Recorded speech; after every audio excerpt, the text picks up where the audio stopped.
A narcissist's worst nightmare is not just becoming irrelevant or just being ignored.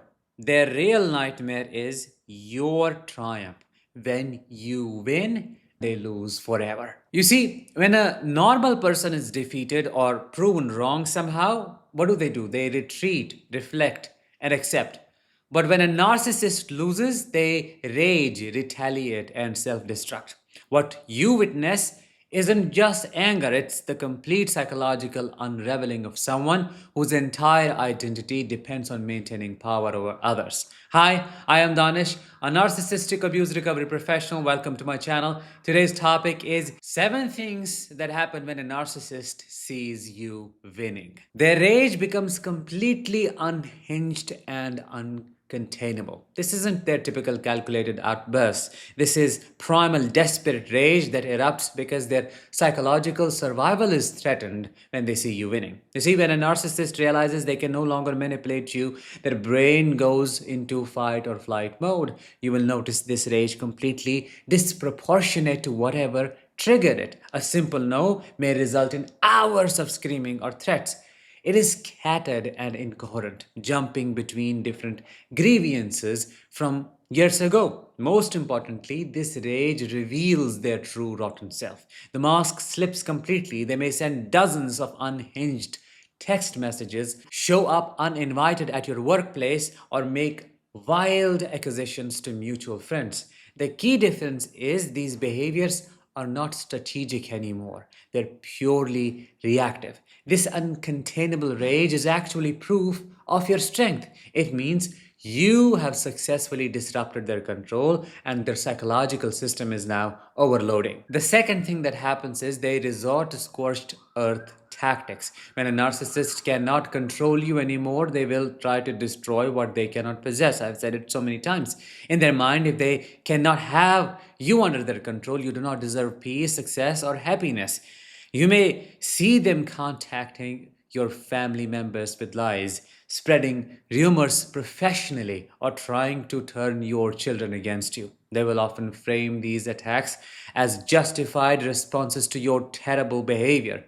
What is really happening is they are revealing their fundamental lack of empathy. A healthy person, even when hurt, does not systematically try to destroy another person's life. This behavior is their admission of defeat expressed through destruction. The third thing is the smear campaign becomes desperate and contradictory. That's the key word. A defeated narcissist smear campaign becomes increasingly desperate, contradictory, and obviously fabricated. When they still had control, these campaigns were calculated.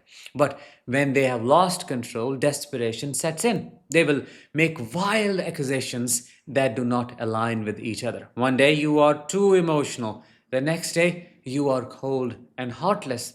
Doesn't make any sense. The contradictions pile up because they are no longer thinking strategically. They are throwing everything at the wall to see what sticks. They will often recruit flying monkeys to help spread their message, but because their story keeps changing, these helpers start noticing inconsistencies. The most telling sign is when they start accusing you of being a narcissist. Pure psychological projection. The fourth thing they do is they attempt increasingly pathetic Hoover attempts. You know what hoovering is? It's when a narcissist tries to suck you back into their orbit. When they still had leverage, these attempts were sophisticated. But when you are truly winning, their hoovering becomes desperate and really obvious.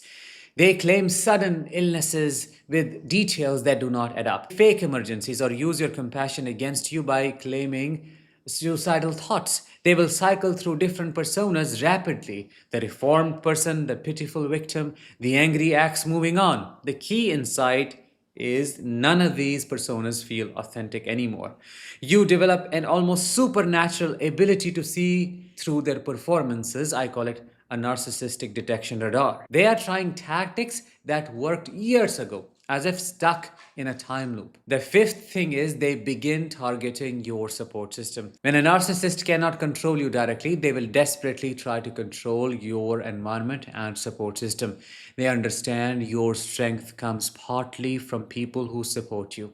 You will notice them suddenly becoming interested in your family, friends, or colleagues. They will reach out with seemingly innocent concerns about your well being, positioning themselves as the caring ex who just wants what is best for you. They will tailor their approach to each person, expressing parenting concerns to your parents, hinting at work problems to your boss, or suggesting you are not who your friends thought you were. But emotionally healthy people see through these attempts. The fact that they are targeting your support system instead of moving on is clear evidence you have established boundaries of steel, boundaries they cannot cross at any cost. The sixth thing they do is they turn their new relationships into weapons against you. Exposed and a failed narcissist uses new relationships as weapons, but in ways that reveal desperation rather than power. They will parade their new partner around in performances designed specifically to hurt you. Social media posts, public displays of affection in places you frequently visit, or having mutual friends accidentally. They share details about their new amazing relationship everywhere. What makes this transparent is how forced and artificial these displays appear. They will often recreate experiences they had with you, with their new partner, in an attempt to live the high, live the things they used to live with you because you were their grade A supply. They may go to same restaurants, do same activities, sometimes say even the same words. It's not about building something genuine. It's about triggering your jealousy, making you feel replaced, which is why I say a narcissist depends on you more than you depend on them. This is the clear proof of that. They become obsessed with you. You may notice excessive love bombing in public in ways that look unnatural. And it's just not about the new partner, it's about sending you a message. A person who has genuinely moved on does not need to prove their happiness to their ex, but they keep proving the same point, proving to you that all of what they are trying to project to the world, to you especially, is nothing but a performance. Seventh thing is the most important one.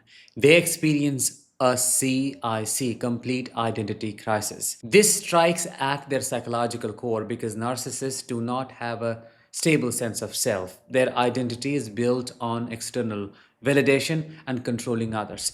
When you remove yourself, as narcissists apply, and prove immune to manipulation, you are pulling out a fundamental pillar of their psychological foundation. They may dramatically change their appearance, switch career paths completely, or adopt new interests that seem inconsistent with who they were.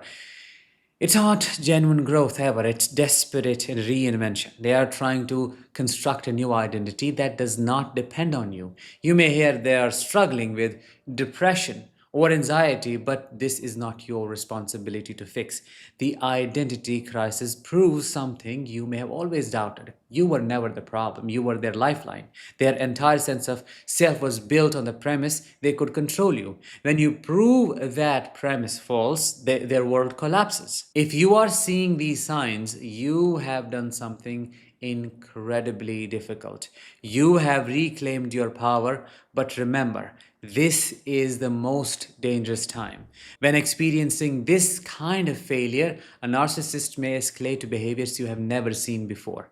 Resist the urge to feel sorry for them or help them through the crisis.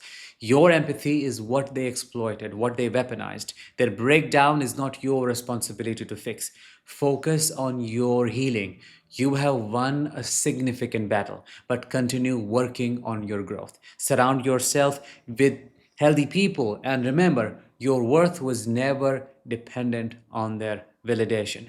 You are stronger than you know, more valuable than they ever made you feel, and deserving of relationships built on genuine love and respect, not manipulation and control. They want you to believe otherwise, but the truth is one.